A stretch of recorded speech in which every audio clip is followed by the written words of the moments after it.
Durante a Guerra de Inverno, em um conflito épico entre Finlândia e União Soviética, um soldado se destacou muito além dos outros, devido às suas habilidades de camuflagem e à sua precisão mortal. No vídeo de hoje, vamos falar do Morte Branca. Eu sou Patrick Costa e esse é o canal 33K.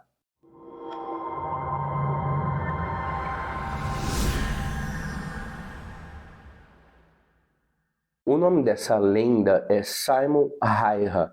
Ele nasceu em 19 de dezembro de 1905, na Finlândia, e ele era um franco-atirador finlandês, ou seja, um sniper finlandês. Ele lutou na resistência finlandesa contra a ocupação da União Soviética logo no início do Segundo Conflito Mundial, em 1930. Esse cara, ele recebeu o apelido de o Morte Branca devido à quantidade de vítimas que ele fez e pelas roupas que ele usava no conflito. Estima-se que ele abateu aproximadamente 500 inimigos num período de 100 dias. Pouco antes de começar a Segunda Guerra Mundial, a Alemanha daquela época, que era nazista, e a União Soviética tinham um pacto entre elas. E esse pacto era o seguinte, eles tinham uma cooperação entre eles que...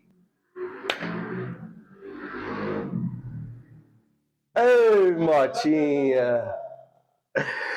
E esse pacto era o seguinte, pessoal, eles tinham uma cooperação entre eles, entre as duas nações, que nenhuma das duas nações poderiam invadir a outra, atacar a outra, no período que eles estivessem se expandindo. Só que é o seguinte, em 1939, a Alemanha invadiu a Polônia, e aí foi o estopim para começar essa invasão da União Soviética na Finlândia. A União Soviética mandou aproximadamente 400 mil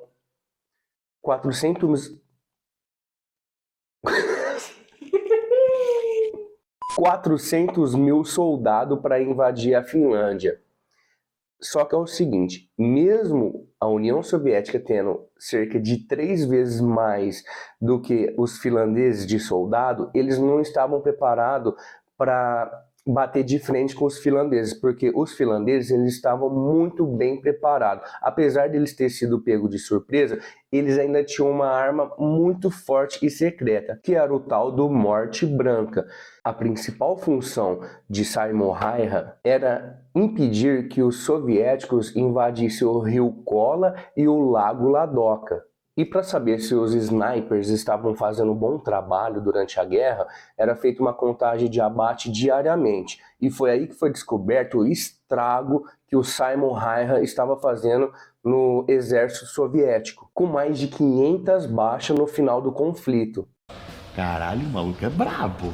E lembrando, pessoal, que tudo isso que esse cara fez foi numa época em que não tinha uma tecnologia tão avançada nos armamentos dele. E também essa guerra estava sendo durante a neve, então a visibilidade era péssima.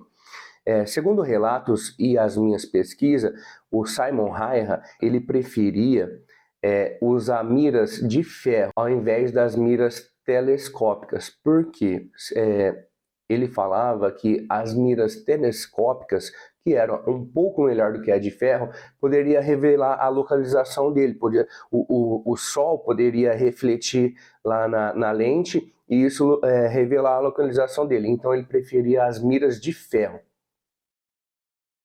O cara era bom. Inteligente. Bom, e para fazer os disparos e não ser descoberto, ele fazia o seguinte, ele fazia toda uma preparação e estava certo, né? Porque afinal de contas a vida dele estava em jogo também. Ele se vestia todo de branco, um capuz branco, aquelas balaclavas branca, luva branca, tudo de branco. E fazia uns montinhos assim, que era onde ele apoiava a sniper e também dava um pouco mais de proteção para ele. Eu acho que na cabeça dele, né? Porque a bala quando ela vem, filho, não tem essa de neve na frente, não. Ela vai, atravessa e pega mesmo. Então, depois de fazer tudo essa preparação, na hora de fazer o tiro, ele comia bastante neve. Por quê? Ele deixava a neve na boca para na hora dele atirar, não ficar aquele bafo quente. Sabe quando tá muito frio? Aí você fala e fica aquele bafinho da fumacinha? Então, colocando neve na boca, ele resolvia esse problema e ficava praticamente invisível num lugar que já era bem difícil de ver. Tudo isso, pessoal, acontecia em baixíssimas temperaturas. As temperaturas variavam entre menos 20 graus Celsius e menos 40 graus Celsius, ou seja, frio pra caramba. Em Ribeirão, onde eu moro, tá 12 graus e tá muito frio. Você adora, né? Só que você adora o frio, né? Editando o vídeo aqui, eu vi que eu não pedi o like. Então não faça igual eu. Deixa o like, se inscreve no canal e ativa o sininho de notificação. Se você é novo aqui, te convido a passar aqui e assistir outros vídeos, porque eu tenho certeza que você vai gostar. Beleza? Então fica com o resto do vídeo. Bom, vamos pro maior número de abate que ele fez aqui. Dia 21 de dezembro de 1939, esse cara fez exatamente 25 abates. O cara matou 25 pessoas em um único dia. Isso daí caiu como um prêmio para a Finlândia. A Finlândia saiu divulgando isso em todos os jornais, porque era época de Natal, então foi o presente de Natal de Simon Raiho para a Finlândia. 25 abates de soldados soviéticos. O homem matava gente parecendo a gente no granjeiro matando galinha. Só que nem tudo são flores, né? Dia 6 de março de 1940, ele tomou um tiro. E esse tiro foi um tiro com uma munição explosiva. Esse tiro pegou bem no rosto dele, ele ficou desse jeito aí, ó. É lógico que ele ficou desse jeito depois de um certo tempo, mas na hora foi gravíssimo o acidente. Você imagina você tomar um tiro no rosto de uma munição explosiva? E mesmo assim, ele conseguiu ficar vivo. Ele foi resgatado pelos soldados companheiros dele e foi retirado do campo de batalha. E uma semana após ele ter tomado esse tiro, ele estava no hospital, né? E o governo finlandês desistiu, jogou a toalha, porque para a Finlândia era muito difícil um país pequeno aguentar tanta pressão da União Soviética.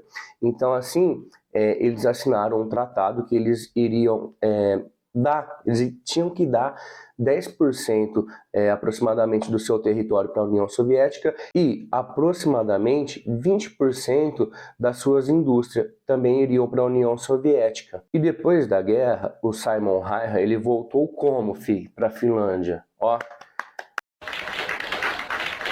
igual um herói. E ele passou de cabo para segundo tenente. Isso daí na época não.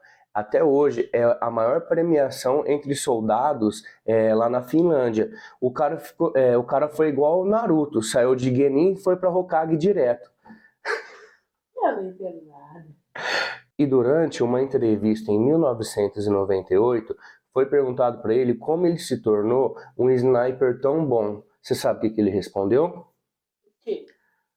Praticando. E realmente, mano, assim, a prática leva à perfeição, né? Ele não falou isso, que a prática leva à perfeição, eu que tô falando. Mas ele tá certo.